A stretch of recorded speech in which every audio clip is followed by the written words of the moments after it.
So we'll continue with more basics of waves. तो कल हमने we have seen some basic properties of waves, जैसे what is amplitude, what is wavelength, what is time period, frequency, double periodicity and velocity. अभी अगला basic definition है phase and phase difference, और phase and phase difference both are very very important, क्योंकि 12th में 6 number chapter superposition of waves और 7 number chapter wave optics, इन दोनों में ही अगर आपको इजीली समझना है और आपको इजीली क्वेश्चन सॉल्व करने हैं तो फेज और फेज डिफरेंस के कॉन्सेप्ट आपको अच्छे से पता होने चाहिए। तो I start with an example. Concept बहुत सिंपल है, ideally it is extremely simple. Phase and phase difference मतलब क्या, तो देख लेते हैं। तो we will understand this with the help of an example. तो फॉर एग्जाम्पल इमेजिन हमारे पास दो वेव्स है। let us take two waves, so let us take only one wave, fine. And by now आपको already पता है what is a wave. Wave is a disturbance created in a medium. So whenever wave propagates through a medium, the particles of the medium vibrate. तो जैसे ही आपने यहाँ से wave को propagate किया, the particles of the medium they start vibrating about their equilibrium position. ये equilibrium position है, मतलब मीन पोजीशन है। तो जैसे ही wave propagate through medium, the particle start vibrating. अब कोई particle at a given instant of time, words are really important, क्योंकि मैंने बोला गिवन इंस्टेंट ऑफ टाइम, तो at a given instant of time some particle is at its amplitude, maximum displacement. कोई particle ऐसा है जो मीन पोजीशन पे है, कोई पार्टिकल होगा इन बिटवीन, कोई पार्टिकल होगा नेगेटिव डिस्प्लेसमेंट पे, कोई होगा नेगेटिव एक्सट्रीम पे, इसको एक्सट्रीम पोजीशन भी बोलते हैं बाय द वे। कोई यहाँ पे होगा, कोई यहाँ होगा। तो कंपेयर करने के लिए हमको एक पैरामीटर चाहिए, मतलब कौन सा पार्टिकल कहाँ पे है उसको कंपेयर करने के लिए हमको पैरामीटर चाहिए, जिसको हम लोग बोलते हैं फेज। तो state of vibration of particle is describe by a physical quantity which is known as phase. तो phase gives you three information. Phase describes number 1 position, मतलब displacement. Number 2 direction of velocity. Number 3 number of oscillation. तो exactly particle कौन से number का oscillation perform कर रहा है, that is given by phase. तो वेरी सिंपल, जहां से वेव स्टार्ट हुआ, फॉर एग्जांपल यहां से वेव स्टार्ट हुआ, तो पहले वेव इस पार्टिकल पे आया होगा। तो मैं एक काम करता हूँ, just to make it simple, इसको बोलता हूँ ए पार्टिकल, इसको बोलता हूँ मैं B particle, let me call this as C particle, D particle, E particle, F particle, etcetera etcetera. तो ए और ई ये दोनों पार्टिकल्स का फेज सेम है, लेकिन नंबर ऑफ ऑसिलेशन सेम नहीं है। क्यों फेज सेम क्यों बोल रहा हूँ, क्योंकि दोनों के दोनों eight a given instant of time कहाँ पे है, मैक्सिमम डिस्प्लेसमेंट पे। और दोनों के दोनों एक साथ कहाँ जाएंगे, नीचे। फिर दोनों के दोनों एक साथ कहाँ जाएंगे, नेगेटिव साइड पे। फिर दोनों के दोनों एक साथ कहाँ आएंगे, ऊपर की तरफ। मतलब they will perform there motion together. तो पोजीशन वाइज अगर एक पार्टिकल मैक्सिमम डिस्प्लेसमेंट पे है ए, तो ई भी मैक्सिमम पे है। ए अगर मीन पोजीशन पे है तो ई भी मीन पोजीशन पे है। But what changes is the number of oscillation. A particle का ऑसिलेशन नंबर ई के कंपैरिजन में हमेशा 1 से ज्यादा होगा। अगर इसका सेकंड ऑसिलेशन है तो इसका फर्स्ट, इसका थर्ड है तो इसका सेकंड, इसका फोर्थ है तो इसका थर्ड। सिमिलरली अगर आप बी और डी की बात करोगे, तो for the case of B and D displacement is same, number of oscillation is also same, क्योंकि ये भी पहले ऑसिलेशन में है, ये भी पहले ऑसिलेशन में है। तो डिफरेंस क्या है, डायरेक्शन ऑफ वेलोसिटी। अगर बी ऊपर जा रहा है तो डी नीचे आ रहा है, या तो बी नीचे जा रहा है तो डी ऊपर जा रहा है। तो ये सारा का सारा इंफॉर्मेशन डिस्प्लेसमेंट का, नंबर ऑफ ऑसिलेशन का और डायरेक्शन ऑफ वेलोसिटी का कौन देता है हमको, फेज। तो ये फेज कहाँ काम में आता है, फेज काम में आता है दो पार्टिकल्स को कंपेयर करने के लिए। देखो दो जगह पे यूज करते हो, एक तो सेम वेव पे दो पार्टिकल्स को कंपेयर करने के लिए। फॉर एग्जांपल ए और ई को कंपेयर करने के लिए, फॉर एग्जाम्पल बी और डी को कंपेयर करने के लिए, तो you basically use phase to compare two particles on the same wave, और you use it to compare two waves. For example मैं और एक वेव लेता हूं यहाँ पे,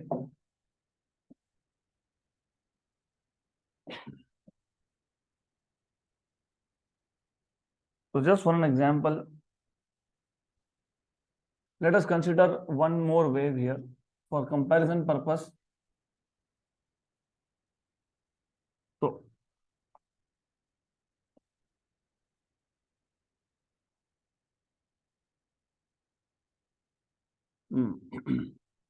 एक minute, better would be to copy this wave and just shift it, ज्यादा अच्छा होगा वो। Yes, this is better. तो अब ये दो वेव्स है एंड इन दोनों वेव्स को हमको कंपेयर करना है। What do you see? एक का क्रेस्ट दूसरे के ट्रफ के साथ मैच हो रहा है, ओवरलैप हो रहा है। क्रेस्ट और trough, crest is top most position and trough is bottom most. तो इसको हम सर्कल से इमेजिन कर सकते हैं। आपको पता है वेव कैसे बनता है? Wave is a circle. क्यों? क्योंकि वेव में दो पॉइंट्स थे, एक टॉप मोस्ट जिसको आप बोलते हो क्रेस्ट, और एक बॉटम मोस्ट जिसको आप बोलते हो ट्रफ। अब अगर आप इसको कट कर देते हो, तो if you cut it and just shift it, तो क्या बन गया? बन गया वेव। दिख रहा है वेव जैसा? तो सर्कल के आधे पार्ट को कट करके शिफ्ट कर दिया, तो क्या बन गया? वेव बन गया। बराबर। तो क्रेस्ट और ट्रफ में एंगल कितना था? 180, मतलब पाई रेडियंस। करेक्ट। ये जो मैंने बोला 180 या पाई, ये फेज एंगल है। हर एक पॉइंट, हर एक पार्टिकल को आप डिस्क्राइब करते हो फेज से या एक एंगल से, जिसको आप बोलते हो फेज एंगल। तो फेज दो particles on the same wave को कंपेयर करने के भी काम में आता है, जैसे A and E, both of them are in the same phase but in different number of oscillation. या फिर phase is also used to compare two waves, जैसे एक वेव का क्रेस्ट दूसरे के ट्रफ के साथ अगर ओवरलैप हो गया, क्योंकि पहले वेव का ट्रफ है, दूसरे वेव का क्रेस्ट है, तो आप बोलते हो तो two waves differ by how much phase? 180 degree. Phase angle is 180 degree. Very good. तो ये जो फेज का कॉन्सेप्ट है, अभी फिलहाल सिर्फ आपको इंट्रोडक्टरी लेवल पे है, डिटेल्स आपको 12th में लगने वाले हैं, तो हम 12th में देखेंगे। तो मैं इसको एकदम सिंपल करके लिखने वाला हूँ।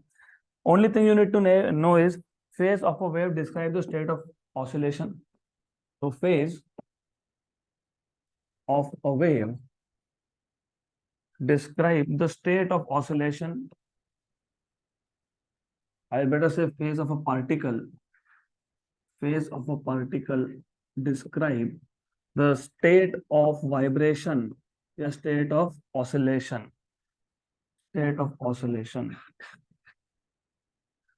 So phase is described by three parameters. Phase is described by number one, displacement. Number two, direction of velocity. Number three, number of oscillations. Number of oscillation.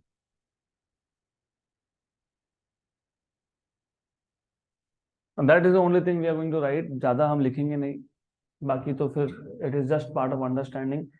So I repeat again, phase describes the state of vibration. Important है, इसलिए बार बार repeat करना पड़ता है. Phase describes state of vibration. It gives you information about three things: displacement, direction of velocity and number of oscillation. इसको थोड़ा सा और समझने के लिए एक और एग्जाम्पल लेते हैं। तो फॉर एग्जाम्पल, जब वेव पास होता है मीडियम से, मतलब डिस्टर्बेंस प्रोपोगेट होता है मीडियम से, तो particle of the medium vibrate. जब तक पार्टिकल ने अपना मोशन स्टार्ट नहीं किया, मतलब पार्टिकल कहाँ था?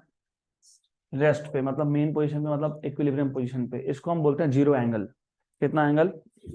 और वन ऑसिलेशन मैंने आपको बताया था, वन ऑसिलेशन मतलब ऊपर जाएगा, फिर नीचे जाएगा, और फिर वापस से सेम पोजीशन पे आएगा। तो जब वो मीन से एक एक्सट्रीम पे जाता है, पॉजिटिव एक्सट्रीम, मतलब positive displacement maximum, that is amplitude. तो जब वो मीन से पॉजिटिव एम्पलीट्यूड पे जाता है, इसको बोलते हो phase angle of pi by two. कितना? Pi by two. फिर वापस से जब वो मीन पे आता है तो और पाई बाई टू, तो pi by two plus pi by two pi. Correct, आधा चक्कर कंप्लीट। तो half oscillation means how much angle, pi, pi half oscillation, and 1/4 oscillation means पाई/2। फिर वो यहाँ पे आ गया तो एंगल कितना हो गया, 3 पाई/2, मतलब ऑसिलेशन कितना हुआ, 3/4, 3/4 हो गया ना।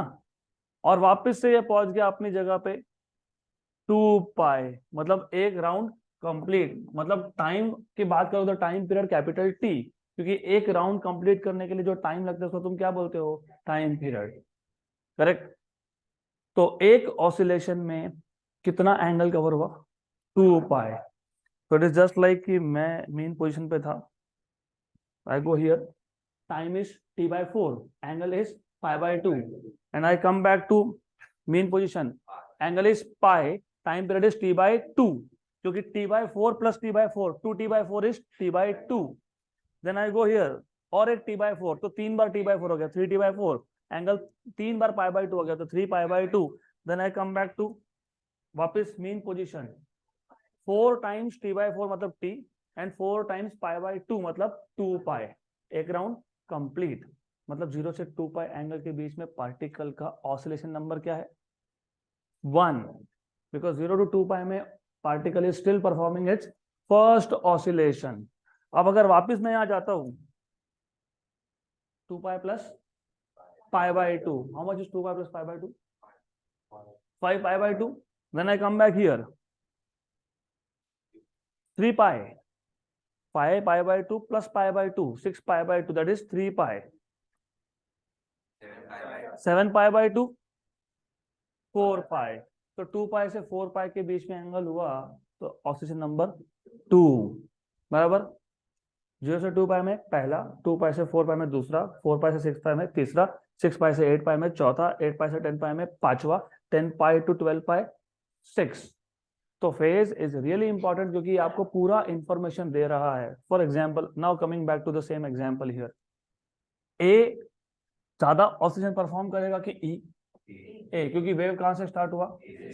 तो अगर ई का फेज एंगल 0 से 2 पाई के बीच में है तो ई का पहला वाइब्रेशन है, तो उस टाइम पे ए का फेज एंगल कितना होगा, 2 पाई to 4 pi, because it is performing its second oscillation. So that is all you need to know about phase and phase difference. Phase is related to a single particle. वो आपको single particle का बताता है displacement. देखो अभी जैसे मैंने बोला फेज इज pi/2, डिस्प्लेसमेंट कितना है, एम्पलीट्यूड, क्योंकि pi/2 मतलब पार्टिकल कहाँ पे है, मैक्सिमम डिस्प्लेसमेंट पे है। डायरेक्शन ऑफ वेलोसिटी अब कहाँ जाएगा, नीचे, क्योंकि अगर मैं एक बार एक्सट्रीम पोजीशन पे आ गया तो मेरे पास दूसरा ऑप्शन नहीं है, मुझे कहाँ जाना है, मीन पोजीशन पे। तो pi/2 का मतलब इसके बाद ये कहाँ जाएगा, टुवर्ड्स मीन, मतलब इट विल गो डाउन। तो डायरेक्शन मिल गया, यस। तो सिर्फ एक एंगल बताने से हमको पता लग गया कि पार्टिकल कहाँ था। इफ आई से pi/2 you said maximum displacement towards the positive side, फिर अभी कहाँ जाएगा, मीन पोजीशन की तरफ जाएगा। मैंने बोला था पाई, तो कहाँ था, मीन, फिर अब कहाँ जाएगा, नीचे। 3 pi/2 कहाँ था, नेगेटिव मैक्सिमम, कहाँ जाएगा, एग्जैक्टली। तो देखो, तो उसने एक वैल्यू ने आपको डिस्प्लेसमेंट बता दिया, डायरेक्शन भी बता दिया, राइट, और नंबर ऑफ ऑसिलेशन भी बता दिया, क्योंकि 0 से 2 पाई के बीच में 1, तो 3 pi/2 मतलब ऑसिलेशन नंबर इज 1। पार्टिकल कहाँ है, नेगेटिव एक्सट्रीम पे है, जाएगा कहाँ, अब मीन की तरफ जाएगा। तो सो पावरफुल, एक number can give you information about everything related to the motion of particle.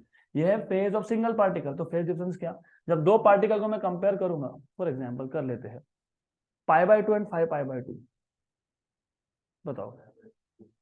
नहीं, एक पार्टिकल का फेज है पाई और दूसरे का 5 pi/2। चलो pi/2 और 5 pi/2, एक का pi/2 है, दूसरे का 5 pi/2 है, तो फेज का डिफरेंस है ना, एक का 5 pi/2 फेज है, दूसरे का pi/2, तो दोनों का फेज डिफरेंस है, क्या है, कितना है, 2 पाई। तो तुमको 2 पाई फेज डिफरेंस ने क्या बताया, डायरेक्शन इज, नहीं, डायरेक्शन इज सेम, क्योंकि pi/2 मतलब particle is at its right extreme, 5 pi/2 मतलब particle is again at its right extreme. वापस इमेजिन करो, थोड़ा सा दिक्कत होगा लेकिन 12th का काम इधर ही हो जाएगा हमारा, तो थोड़ा सा फोकस करो।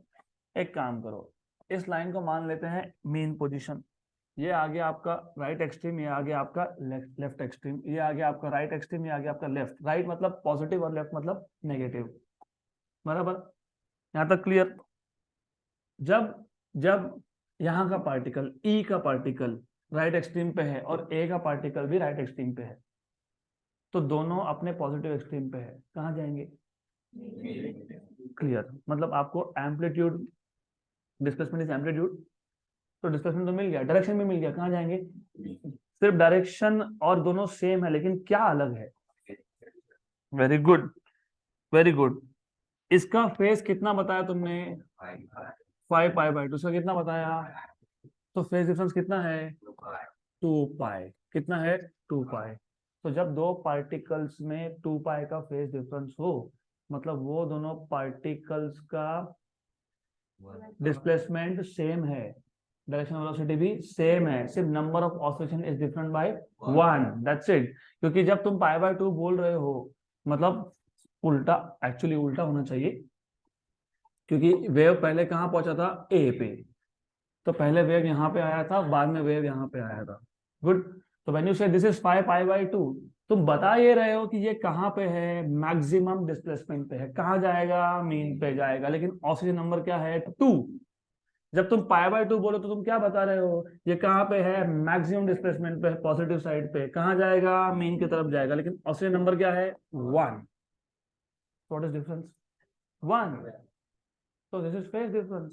तो दो पार्टिकल का फेज डिफरेंस 2 पाई होना मतलब there is difference in number of oscillation by 1। Done. मैं अगर 7 पाई/2 बोलता तो 7 पाई/2 और पाई/2 इज 4 पाई, राइट? 7 पाई/2 और 5 पाई/2 इज 2 पाई। देखो ऐसा है, I want you to understand this concept today itself, क्योंकि आगे जाके बहुत स्ट्रांग हो जाएगा ये पॉइंट आपका। वैसे बात कर ही रहे तो खत्म ही करते हैं इसको।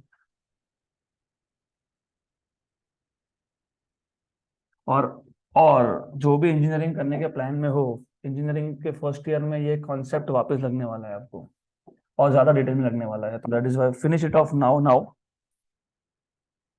This particle and this particle, they are in same phase because all of them are at positive extreme. इसका वेव यहां से स्टार्ट हुआ है तो इस पे सबसे आखिरी में पहुंचा है पाई/2। 3 पाई/2 नहीं, एग्जैक्टली। तो do not get carried away by small mistakes. This is बराबर 9 पाई/2, नॉट 7 पाई/2, क्योंकि 9 पाई/2 इधर आएगा। हाँ, 7 पाई/2 इधर आएगा, इधर क्या आएगा? तो why I am writing this too for you to understand.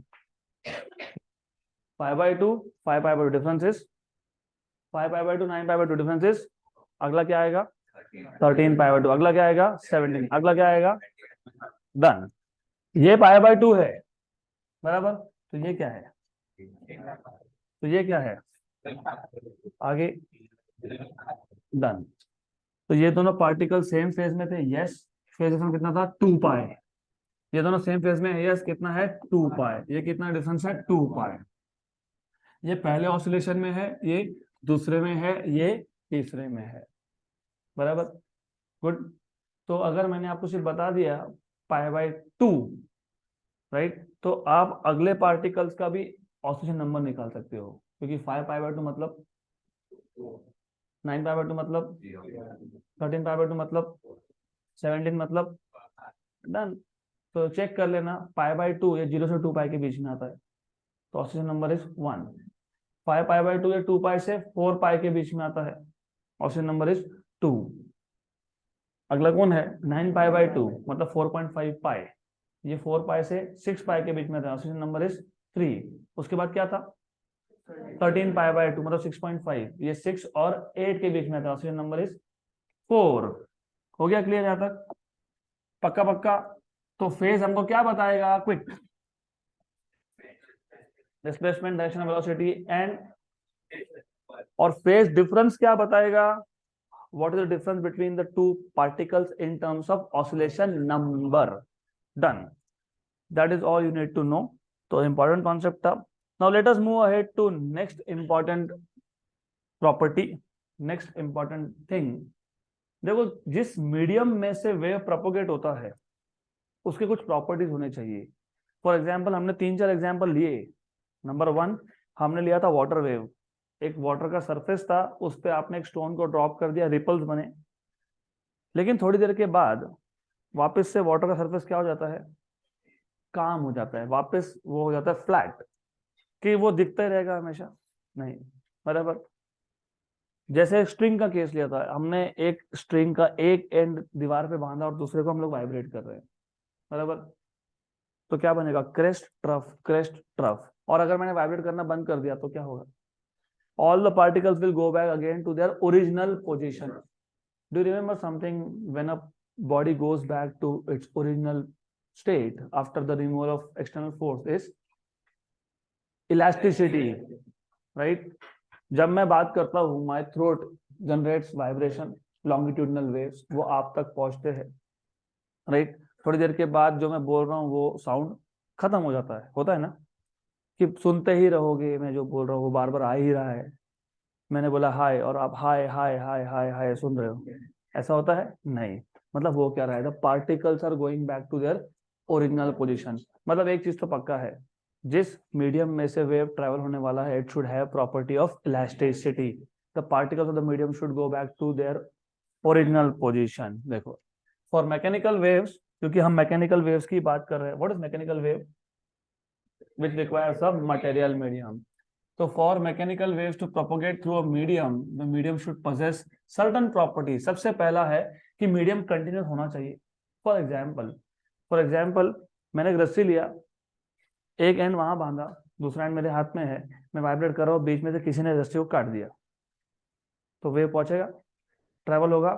नहीं। तो वे medium should be continuous, right? Good. So the medium should be continuous and elastic so that the medium regains original state after removal of deforming forces.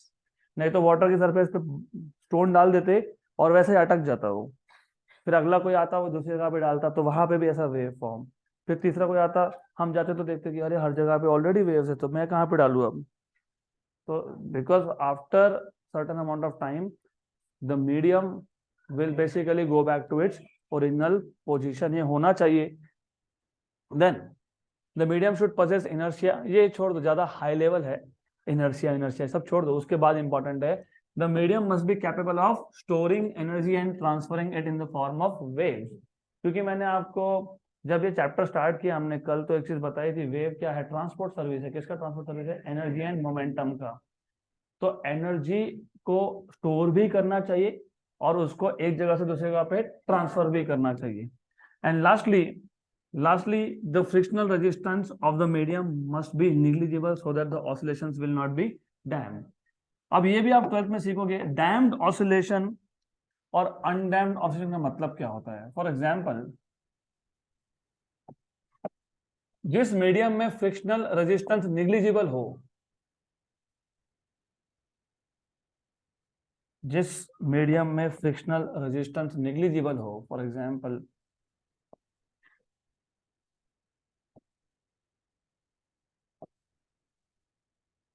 दो medium लेते हैं, दोनों में transverse wave को हम लोग पास कर देते हैं, प्रोपोगेट कर देते हैं। एक में फ्रिक्शनल रेजिस्टेंस 0 है, फ्रिक्शनल रेजिस्टेंस मतलब resistance offered by the medium to the propagation of waves. ऐसे भी मीडियम है जो वेव को बिल्कुल प्रोपोगेट होने देते नहीं है, और ऐसे भी मीडियम है जो वेव को प्रोपोगेशन में सपोर्ट करते हैं। तो दो केसेस बनते हैं जिसमें वेव इजीली ट्रांसफर नहीं होता, हम लोग बोलते हैं वहां पे फ्रिक्शनल रेजिस्टेंस ज्यादा है, मतलब मीडियम क्या कर रहा है, अपोज कर रहा है।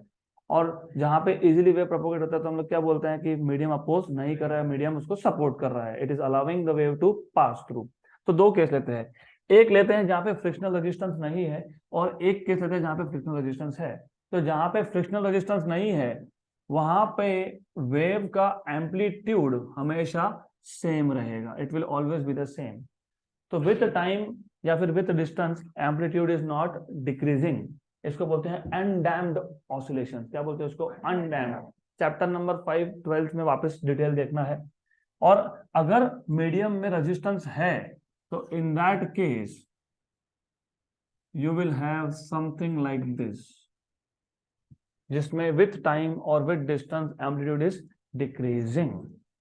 तो जिस मीडियम में फ्रिक्शनल रेजिस्टेंस होगा वो अगर वेव प्रोपोगेशन को अपोज कर रहा है तो amplitude with time will decrease. तो हम जिस मैकेनिकल वेव का स्टडी कर रहे हैं तो हमारा अजम्पशन ये है कि the medium should not have frictional resistance, मतलब विथ टाइम और with distance the amplitude should always remain same. तो तीन प्रॉपर्टी होने चाहिए, इलास्टिक होना चाहिए, नंबर 2 एनर्जी ट्रांसफर करने की कैपेबिलिटी होनी चाहिए, it should be capable of transferring and storing energy, number 3 frictional resistance should not be there, it should be negligible. Clear? बराबर। अब मैंने यहां लिखा है कैरेक्टरिस्टिक्स ऑफ प्रोग्रेसिव वेव। पहले तो प्रोग्रेसिव वेव क्या है डिफाइन कर देते हैं। प्रोग्रेसिव वेव मतलब क्या? A wave which continuously travels in a given direction in a given medium is called as progressive wave.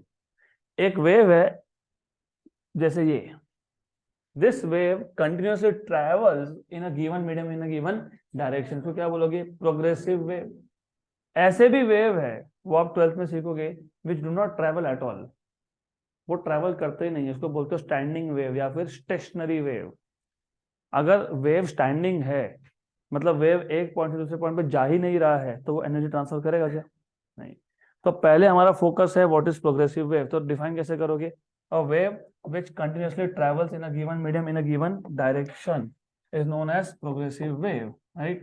So a wave which continuously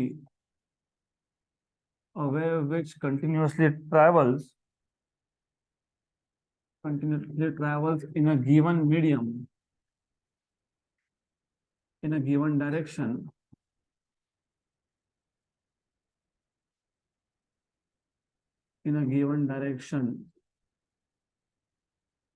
is known as progressive wave.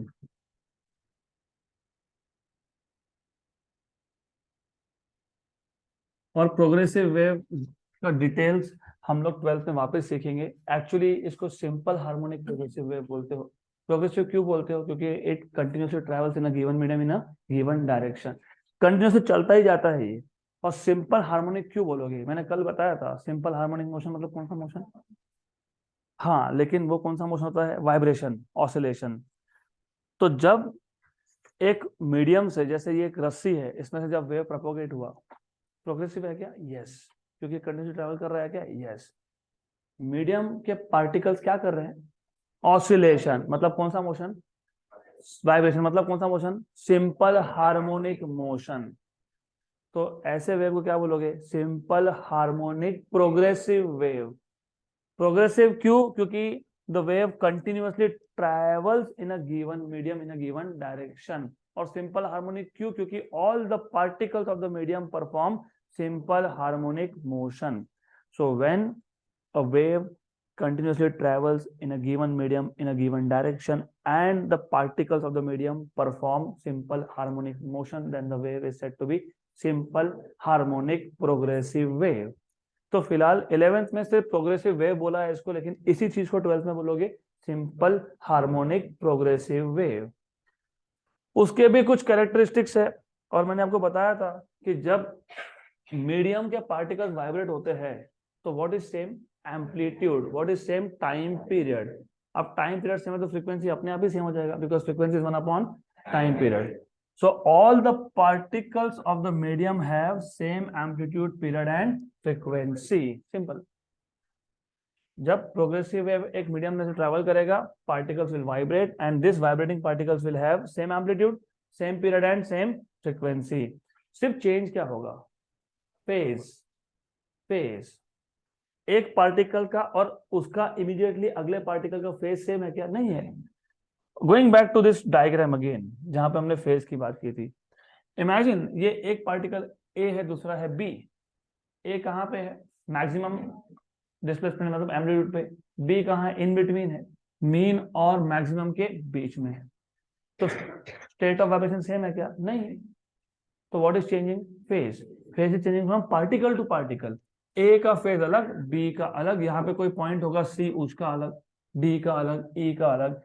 तो state of oscillation मतलब phase changes from particle to particle, एक particle और उसके immediately दूसरे particle का phase कभी भी same नहीं होता है, राइट। तो स्टेट ऑफ ऑसिलेशन मतलब phase changes from one particle to another, कुछ ना कुछ तो अलग होगा ही। तुमने दो पार्टिकल ले लिए, दोनों के दोनों पॉजिटिव एक्सट्रीम पे थे, मैंने पहले ही बताया। डिस्प्लेसमेंट सेम है, डायरेक्शन ऑफ वेलोसिटी भी सेम है, लेकिन नंबर ऑफ ऑसिलेशन सेम नहीं है, तो समथिंग विल बी डिफरेंट। हो सकता है दोनों का नंबर ऑफ ऑसिलेशन सेम हो, डायरेक्शन भी सेम हो, लेकिन फिर डिस्प्लेसमेंट सेम नहीं होगा। यहाँ तक क्लियर? पक्का पक्का। तो ये प्रोग्रेसिव वेव मैंने आपको ऑलरेडी बता दिया, प्रोग्रेसिव वेव क्या होता है। तो वही प्रोग्रेसिव वेव का डेफिनेशन यहाँ लिखना था। तो क्या है प्रोग्रेसिव वेव, बताओ। A wave which continuously travels in a given direction in a given medium is known as progressive wave. अब प्रोग्रेसिव वेव होते हैं दो टाइप के, एक होता है ट्रांसवर्स वेव। तो progressive wave number one, transverse progressive wave, transverse wave. और दूसरा होता है लॉन्गिट्यूडिनल वेव। तो डिफरेंस इतना ही है, in case of transverse wave direction of vibration of the particles of the medium they are perpendicular to the direction of propagation. Best example this one, ये जो हमने यहाँ पर ड्रॉ किया है। तो डिफाइन करना भी इजी हो जाएगा हमारे लिए। लेट अस से ये एक्स डायरेक्शन है, लेट अस से ये वाई डायरेक्शन है ऊपर। तो what is direction of propagation of wave? X. And what is the direction of vibration? Y. Particles of the medium are vibrating along y-axis and wave is propagating along x-axis. इसको बोलते हो transverse. Transverse word का मतलब ही है longitudinal, sorry perpendicular. क्या मतलब है इसका? Perpendicular, right, correct. जैसे लॉन्गिट्यूडनल का मतलब क्या होता है? Along the length, parallel to the length, right. और ट्रांसवर्स का मतलब क्या होता है? परपेंडिकुलर। तो ट्रांसवर्स वेव को डिफाइन कैसे करोगे? मैंने जानबूझ के लिखा नहीं, because something you should also try to answer. कैसे डिफाइन करोगे? A progressive wave in which energy transfer भी बोल सकते हो, बिकॉज वेव मतलब एनर्जी ट्रांसफर करता है, लेकिन थोड़ा सा precise, the direction of a progressive wave in which particles of the medium vibrate in a direction perpendicular to the direction of propagation.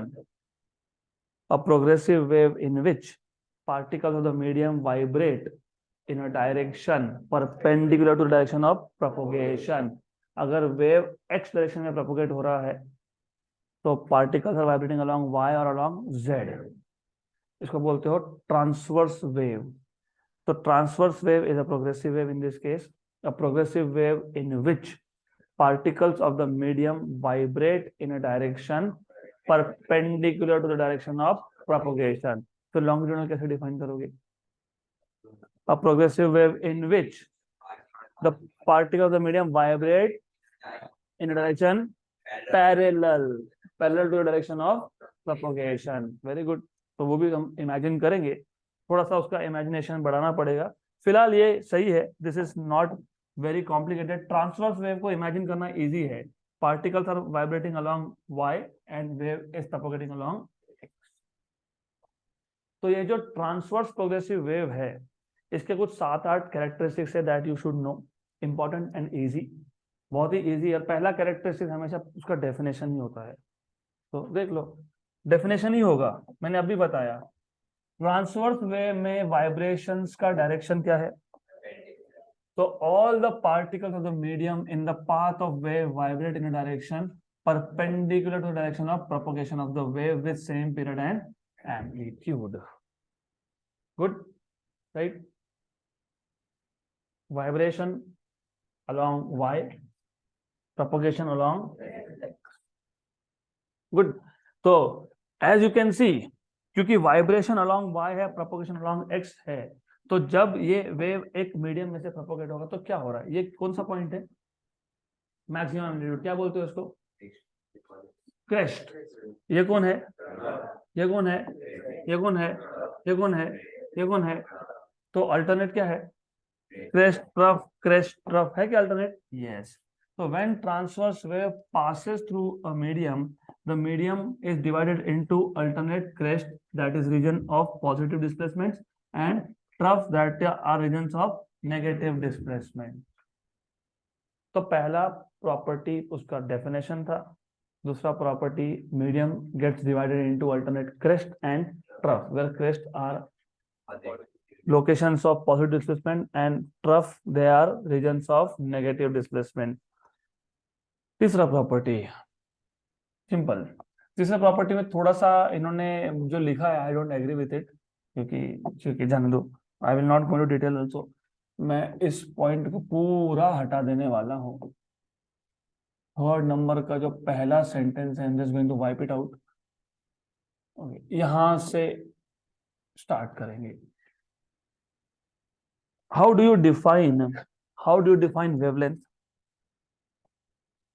Distance between two crest, successive crest, या फिर two successive trough, या फिर मैंने कल एक definition बताया था, the distance between two successive particles which are in same phase.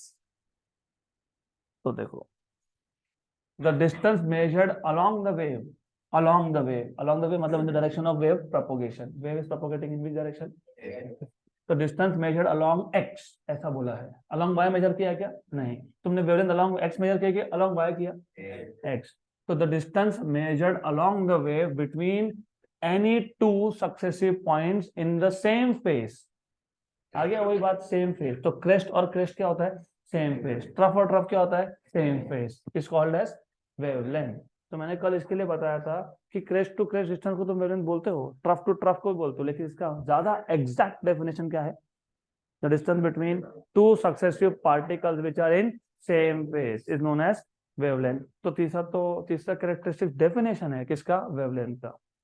But this wavelength is measured in the direction of wave propagation, not along y but along x.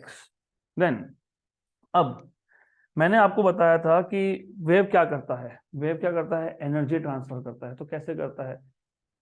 Imagine मेरे पास एक रस्सी थी,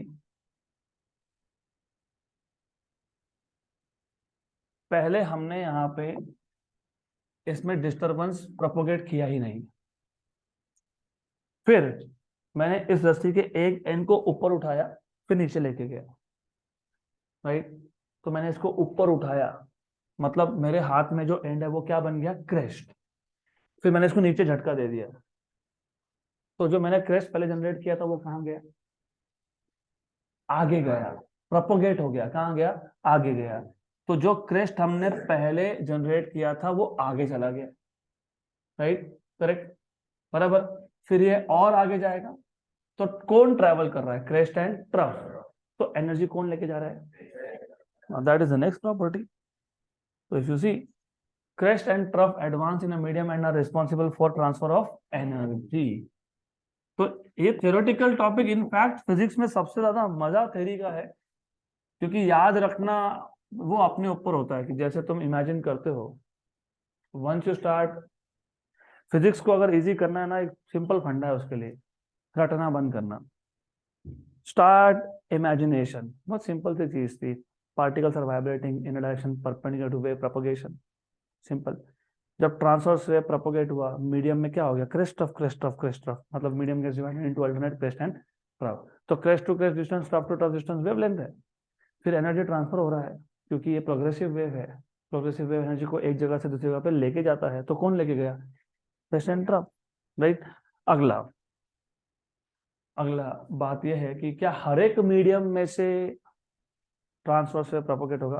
आंसर इज नो. यस भी है, no भी है. Basically जो transverse wave है वो सॉलिड्स में से और लिक्विड्स में से प्रोपगेट होता है. Transverse wave can travel through solids, yes, लेकिन they can not travel through liquids. They can travel only through the surface of liquids. याद रखना, अंदर deep inside a liquid transverse wave can not propagate. It propagates only on the surface. तो अंदर कौन propagate होता है? Longitudinal wave. मैंने कल ही एग्जांपल दिया था आपको टाइटैनिक का. तो मैंने यही बताया था कि नीचे एक डिटेक्टर है जो क्या जनरेट करता है, लॉन्गिट्यूडनल वेव्स। तो सरफेस ऑफ लिक्विड पे कौन प्रोपोगेट होता है, ट्रांसवर्स, और इनसाइड कौन होता है। तो longitudinal waves can travel through solids, yes, but they can travel only through the surface of liquids and on the surface of liquids only. They cannot travel through liquids and gases. They cannot travel through liquids मतलब deep inside liquid. They can travel through surface. Water wave तो best example है ना। Stone तुमने डाल दिया तो क्या बना, रिपल्स। रिपल्स क्या है, ट्रांसवर्स वेव्स है, लेकिन वो कहाँ बने, सरफेस पे। अंदर बने क्या, नहीं, क्योंकि अंदर लिक्विड के अंदर ट्रांसफर से प्रोपोगेट करता ही नहीं है। कौन करता है, longitudinal.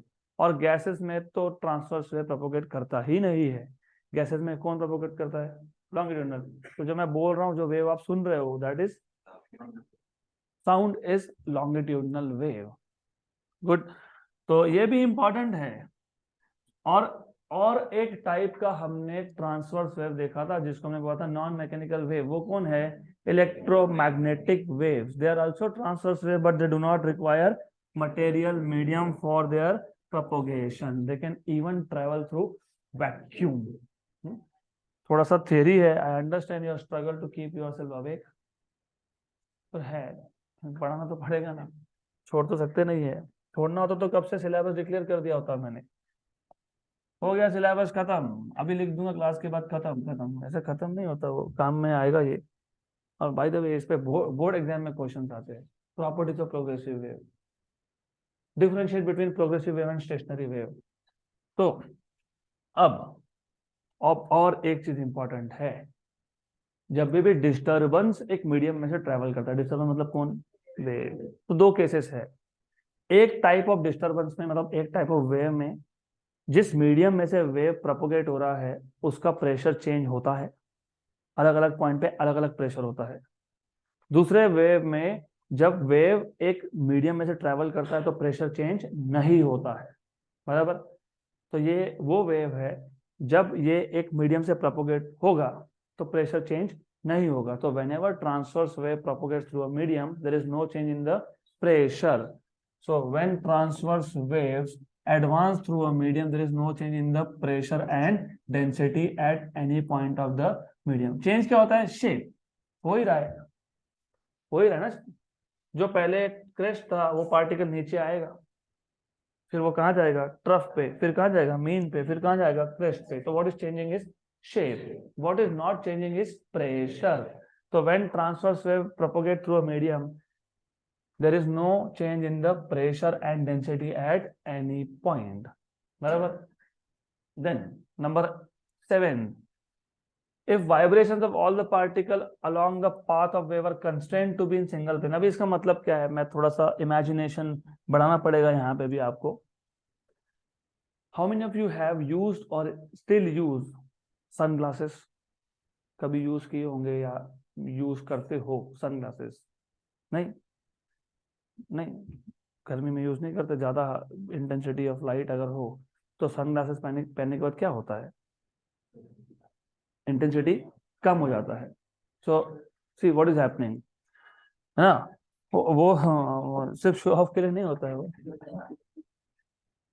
Specifically people who sleep very less वो नॉर्मली यूज करते हैं, क्योंकि थोड़ा सा भी सनलाइट आ गया तो सिर दर्द होता है। तो most of them who are sleep deprived just like me, just like some of you वो स्लीप डिप्राइव्ड, नहीं सोते 7-8 घंटे दिन में, 6 घंटे, तो दिक्कत होती है धूप से। तो अभी आइडिया क्या है पहले वो समझ लो, हम वापस से देखेंगे। थोड़ा सा इंपॉर्टेंट कॉन्सेप्ट है again, chapter number 7 of 12th wave optics, detail वहां सीखना है। तो मैं बार बार इसके लिए बोलता रहता हूँ chapter number 12, chapter number this one that one, because I want you to realize कि there is connectivity between 11th and 12th। Direct 11 छोड़ के 12 में आ गए तो प्रॉब्लम तो होने वाला है फिर। अब ऐसा है, इलेक्ट्रोमैग्नेटिक वेव्स, इसमें होता है इलेक्ट्रिक फील्ड के वाइब्रेशंस और मैग्नेटिक फील्ड के वाइब्रेशन, जो मैंने आपको कल ही बता दिए थे। इलेक्ट्रिक फील्ड के वाइब्रेशंस और मैग्नेटिक फील्ड के vibrations are perpendicular to each other. मैंने ये जब ड्रॉ किया तो ये सिंगल वेव ड्रॉ किया, this is one single wave. तो एक सिंगल वेव के लिए इलेक्ट्रिक फील्ड के वाइब्रेशंस एक पर्टिकुलर प्लेन में है। इसको सिंप्लीफाई तरीके से दिखाने के लिए what we will do is, हम सिर्फ एक ऐसा एरो हेड ड्रॉ कर देते हैं। तो दिस इज टेलिंग यू कि vibrations of electric field are in one particular plane. फिलहाल के लिए अभी टेम्पररी, 12th में ज्यादा सीखोगे, मैग्नेटिक फील्ड को भूल जाओ, भूल जाओ है, लेकिन भूल जाओ फिलहाल टेम्पररीली। तो ये जो वेव मैंने दिखाई है, ये वाइब्रेशंस किसके हैं? इलेक्ट्रिक फील्ड के। कितने वेव ड्रॉ किए मैंने? 1। जब तुम लाइट चालू करते हो, कोई भी सोर्स ऑफ लाइट हो, मोबाइल का फ्लैश लाइट हो, टॉर्च लाइट हो, ट्यूब लाइट हो, सनलाइट हो, तो हमारे पास एक सेकंड में एक ही वेव आता है क्या? Billions, billions. तो ऐसा कंपल्सरी तो नहीं है कि सारे के सारे वेव्स का वाइब्रेशन, इलेक्ट्रिक फील्ड का वाइब्रेशन एक ही प्लेन में होगा। हो सकता है किसी और का वाइब्रेशन किसी और प्लेन में हो। तो it is quite possible that the vibration of electric field of some other wave is in some other direction. हो सकता है, हो सकता है और भी वेव है, क्योंकि बहुत सारे वेव्स हैं, तो किसी और वेव का वाइब्रेशन किसी और डायरेक्शन में है। हो सकता है किसी और का वाइब्रेशन किसी और डायरेक्शन में है। तो ऐसा करते करते the vibrations are in all possible direction, मतलब इन ऑल पॉसिबल प्लेन्स। तो हमारे पास जो इलेक्ट्रिक फील्ड के वाइब्रेशंस थे वो हर एक डायरेक्शन में है। मैं कॉन्सेप्ट वापस रिपीट कर देता हूं। अगर मैं सिंगल इलेक्ट्रोमैग्नेटिक वेव की बात कर रहा हूं, तो उसमें इलेक्ट्रिक और मैग्नेटिक फील्ड के वाइब्रेशंस है। फिलहाल मैग्नेटिक फील्ड को भूल जाओ, तो उसमें इलेक्ट्रिक फील्ड के वाइब्रेशंस है। एक वेव का एक पर्टिकुलर प्लेन में वाइब्रेशन है, फॉर एग्जांपल दिस प्लेन। तो दूसरा वेव होगा, तो कंपलसरी तो नहीं है ना कि दूसरे प्लेन का इलेक्ट्रिक फील्ड का वाइब्रेशन भी उसी प्लेन में हो सकता है एक ऐसा वाइब्रेट हो रहा है, एक बाहर की तरफ आ रहा है, हो सकता है तीसरा साइडवेज जा रहा है, राइट। तो जब एक लाइट सोर्स लाइट इमिट करता है तो सिंगल वेव इमिट होता है क्या? नहीं, बहुत सारे, कितने बिलियंस, 10⁹, 10⁻10 में भी मोर, एक सेकेंड में इतने ज्यादा वेव्स इमिट होते हैं। तो हर एक वेव का वाइब्रेशन का डायरेक्शन सेम होगा? नहीं, नहीं होगा। इसको हम लोग बोलते हैं अनपोलराइज्ड लाइट। क्या बोलते हैं इसको? Unpolarised light, UPL. ये भी 12th में सीखोगे। अभी मुझे प्रॉपर्टी बतानी है तो बताना पड़ेगा ये। फिर ये सनलाइट है, अनपोलराइज्ड है, हर एक डायरेक्शन में वाइब्रेशन है। फिर तुमने डाल दिया सनग्लासेस। तो सनग्लासेस क्या करता है पता है? सनग्लासेस सारे बाकी के वाइब्रेशन को कर देता है ब्लॉक, सिर्फ करता है एक पर्टिकुलर डायरेक्शन को अलाउ। तो बाकी सारे के सारे वाइब्रेशंस क्या हो गए? ब्लॉक हो गए। और सिर्फ एक पर्टिकुलर डायरेक्शन का वाइब्रेशन क्या हुआ? पास हो गया। इसको बोलते हो प्लेन पोलराइज्ड लाइट। क्या बोलते हो? Plane polarized light. So when the vibrations are constrained, मतलब restricted only in one plane, उसको क्या बोलोगे? Plane polarized light. तो इंटेंसिटी कम हो गया ना, ज्यादा लाइट मतलब ज्यादा रोशनी। फिर सनग्लासेस पहने तो क्या किया तुमने? लाइट को ब्लॉक कर दिया। तो कम रोशनी, कम रोशनी मतलब कम इंटेंसिटी, राइट। तो रिमेंबर, ये जो प्रॉपर्टी थी, if vibrations of all the particles, जैसे मैंने यहाँ पे बताया, if the vibrations of all the electric field vectors are in one plane, तो क्या बोलोगे? Plane polarized light. वैसे ही ये जो हमारे पास मैकेनिकल वेव था, इलेक्ट्रोमैग्नेटिक कौन सा वेव है? नॉन मैकेनिकल है, लेकिन हम यहाँ पे प्रॉपर्टीज मोस्टली किसके डिस्कस कर रहे हैं? मैकेनिकल के। तो जैसे इलेक्ट्रिक फील्ड के वाइब्रेशंस है, वैसे ही मैकेनिकल वेव में कौन वाइब्रेट हो रहा है? पार्टिकल्स। अगर सारे के सारे पार्टिकल के वाइब्रेशंस को एक प्लेन में रिस्ट्रिक्ट कर दिया, तो वेव को क्या बोलोगे? Polarized wave, plane polarized wave. तो वही बोला है अभी, if vibrations of all the particles along the path of wave are constrained, मतलब restricted to be in single plane, then the wave is called as polarized wave. तो transverse wave can be polarized. longitudinal waves का polarization होता नहीं है।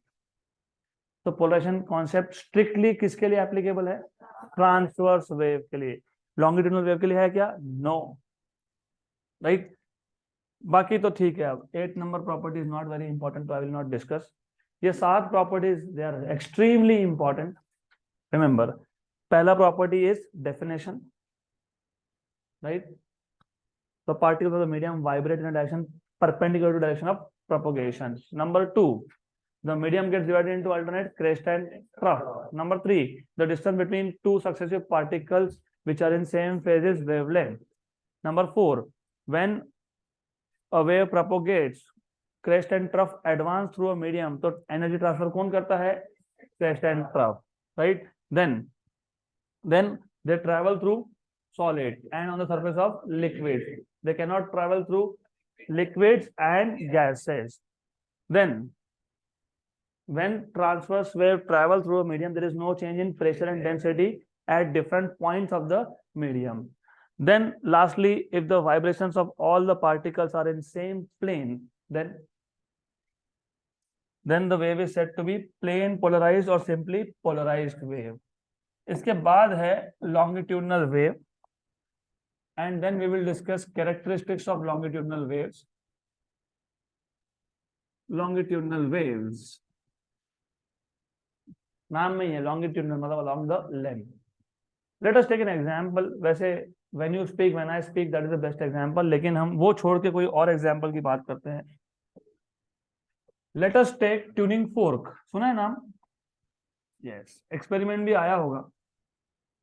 तो tuning fork आप लेते हो, उसको एक वुडन एक ब्लॉक होता है, उस पे आप हिट करते हो, स्ट्रक करते हो. देन द प्रॉन्ग्स, ये इसको प्रॉन्ग बोलते हैं. इसके जो आर्म्स है ना, क्या बोलते हैं इसको? प्रॉन्ग. तो होगा क्या, ये जो प्रॉन्ग है पहले बाहर जाएगा, फिर कहाँ जाएगा? अंदर जाएगा. तो this prongs keep on going outside inside, outside inside, outside inside चलता रहता है. अब फिलहाल टेम्पररीली इसको भूल जाओ, टेम्पररीली भूल जाओ. देन इमेजिन हमारे पास एक मीडियम है और लॉन्गिट्यूडनल वेव को समझना है, तो बेस्ट मीडियम इज एयर. कौन सा? Air. If you want to understand longitudinal waves, you should imagine what? Air. Then ये एयर एज अ मीडियम है, और जब तक यहाँ पे डिस्टरबेंस नहीं है तो particles of the medium will be well organized. किसी भी दो पार्टिकल्स में डिस्टेंस क्या है? सेम है. तो this is a situation when there is no disturbance. यहाँ पे डिस्टरबेंस नहीं है. फिर तुमने क्या किया?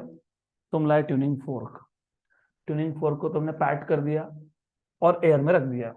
तो उससे क्या होगा? उससे होगा ये कि जब ट्यूनिंग फोर्क का प्रॉन्ग बाहर की तरफ मूव होगा, तो what it will do is, क्या करेगा? ये एयर मॉलिक्यूल्स को क्या करेगा? पुश करेगा. तो ये एयर मॉलिक्यूल्स कहाँ जाएंगे? यहाँ जाएंगे. बराबर. तो इफ यू नोटिस, यहाँ पे ऐसा एक रीजन बन गया जहां पे डेंसिटी ज्यादा है, प्रेशर ज्यादा है कंपेयर टू अदर लोकेशन. इसको बोलते हो कंप्रेशन. क्या बोलते हो? कंप्रेशन. तो जो तुमने ट्रांसवर्स वे में प्रॉपर्टी लिखा, when transverse wave propagate through a medium there is no change in pressure and density, वो यहाँ पे ट्रू नहीं है. When longitudinal wave travels through a medium, pressure and density are different at different points, क्योंकि in this case air is being push हुआ, तो distance between two molecules is now less at some location. तो क्या बन गया? compression. क्या बन गया? compression. फिर ये prong क्या करेगा? ये prong अंदर की तरफ जाएगा. तो जब ये prong अंदर की तरफ गया, तो अब एयर को ज्यादा स्पेस मिल गया. बराबर. तो एयर को क्या मिल गया? ज्यादा स्पेस मिल गया. ज्यादा स्पेस मिल गया मतलब एयर टू एयर पार्टिकल्स का डिस्टेंस बढ़ गया. तो ये यहाँ पे क्या हो गया? यहाँ पे एयर टू एयर पार्टिकल्स का डिस्टेंस क्या है? बढ़ गया है. इसको क्या बोलते हो? रेयरफैक्शन. क्या बोलते हो इसको? रेयरफैक्शन. तो पहले क्या जनरेट हुआ? कंप्रेशन. वो कहाँ गया? फॉरवर्ड. वो मूव हो गया आगे. और फिर क्या जनरेट हुआ? रेयरफैक्शन. फिर वापस क्या जनरेट होगा? कंप्रेशन. फिर क्या जनरेट होगा? रेयरफैक्शन. फिर क्या जनरेट होगा? कंप्रेशन. फिर क्या होगा? रेयरफैक्शन. तो ऐसा कंप्रेशन रेयरफैक्शन जनरेट होता रहेगा और आगे जाता रहेगा. राइट. अब इसमें अगर एक चीज तुमने नोटिस की होगी, what is the direction of propagation of wave? X. बराबर. What is the direction of vibration of particle? X. Particle आगे गया, पीछे आया, आगे गया, पीछे आया, मतलब x minus x, x minus x. तो what is direction of wave propagation? X. What is direction of vibration? X. यहाँ पे particles of the medium are vibrating in a direction parallel to the direction of propagation. इसको क्या बोलते हो? Longitudinal wave. तो वहां पे आपने बोला था the particles of the medium vibrate perpendicular to the direction of propagation. यहाँ आप बोल रहे हो the particles of the medium vibrate in a direction parallel to the direction of propagation. है तो क्लियर? गुड। तो लॉन्गिट्यूडनल वेव का पहला ही पॉइंट आपको देखने को मिलेगा, all the particles of the medium along the path of the wave vibrate in a direction parallel to the direction of propagation with same period and amplitude.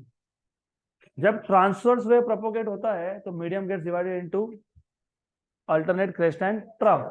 जब longitudinal wave propagate होता है तो medium gets divided into alternate compressions and rarefactions. So when longitudinal wave passes through a medium, the medium is divided into regions of alternate compressions and rarefaction. Compression is a region where the particles of the medium are crowded, मतलब pressure and density is high pressure zone. While rarefaction is the region where the particles of the medium are more widely separated, that the medium gets rarefied. Rarefied मतलब low pressure and low density, low pressure zone. Correct? Clear यहाँ तक? देखो important क्यों है, क्योंकि properties पे formula बनता है। फिर मैंने अगर पूछ लिया बताओ what is the formula for speed through of a transverse wave and speed of a longitudinal wave, तो ये सब डिपेंड करेगा इन प्रॉपर्टीज पे। तो हम स्पीड के फॉर्मूला पे आएंगे। By tomorrow we will start that discussion of speed of wave also. उसके बाद the distance measured along the wave propagation, याद है पिछला case, the distance between two successive particles which are in, क्या बोला था उसको? Crest to crest, trough to trough. यहाँ क्या बोला? कंप्रेशन टू कंप्रेशन और रेयरफैक्शन टू। तो वैसा ही है, सेम डेफिनेशन। एक कंप्रेशन से दूसरे कंप्रेशन तक का डिस्टेंस होता है वेवलेंथ, एक रेयरफैक्शन से दूसरे रेयरफैक्शन तक का डिस्टेंस होता है वेवलेंथ। मतलब वही the distance between two successive particles which are in same phase. The distance measured along the wave between any two consecutive points having same phase is defined as wavelength. तो definition तो change नहीं है। अगर आप crest के terms में लिख रहे हो तो बोलोगे distance between two successive crest, और कंप्रेशन के टर्म में लिख रहे हो तो लॉन्गिट्यूडनल में the distance between two successive compressions. लेकिन आप अगर बोल रहे हो तो distance between two successive particles which are in same phase, तो डेफिनेशन इज सेम। यहां तक क्लियर? गुड, पक्का। Then longitudinal wave, fourth point क्या था? देखो पॉइंट भी एकदम सेम है, मतलब ये पता है तो वो पता ही है। फोर्थ पॉइंट क्या था यहाँ पे? Crest and trough advance in the medium and are responsible for transfer of energy. वहां पे कौन जा रहा है? तो compression and rarefaction they advance through medium and they are responsible for transfer of energy, बराबर। उसके बाद transverse wave can travel through solids and on the surface of liquids. Longitudinal waves travel through liquids and gases, primarily through liquids and gases, but इसका मतलब ये नहीं है कि solid से नहीं जाता, वो भी देख लो। Look, longitudinal waves can travel through solids, liquids and gases. तो जहां जहां कंप्रेशन पॉसिबल है हर उस मीडियम में से पास होगा। तो लॉन्गिट्यूडनल वेव इनफैक्ट तीनों ही मीडियम में से पास होता है, solids, liquids and gases. Transverse wave can pass only through solid on the surface of liquids and gas में बिल्कुल नहीं, नो। गुड। देन वो तो हमने बता दिया, ट्रांसफर ऑफ एनर्जी का तो हो गया। लास्ट टू पॉइंट्स, प्रेशर और डेंसिटी का वेरिएशन था क्या वहां पे आपने क्या बोला था? When a transverse wave propagates through a medium there is no change in pressure and density. यहाँ पे होता है when a longitudinal wave propagates through a medium, there are points of high pressure and density compressions, there are points of low pressure and density rarefactions। सिर्फ book का लिखने का तरीका अलग है, मैं थोड़ा सा सिंप्लीफाइड करके लिख रहा हूँ। लास्टली क्या था? पोलराइजेशन, बराबर।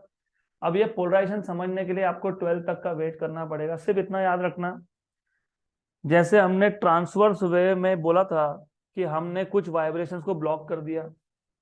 पहले वाइब्रेशंस थे हर एक डायरेक्शन में अनपोलराइज्ड, हमने बाकी वाइब्रेशन को क्या कर दिया? ब्लॉक।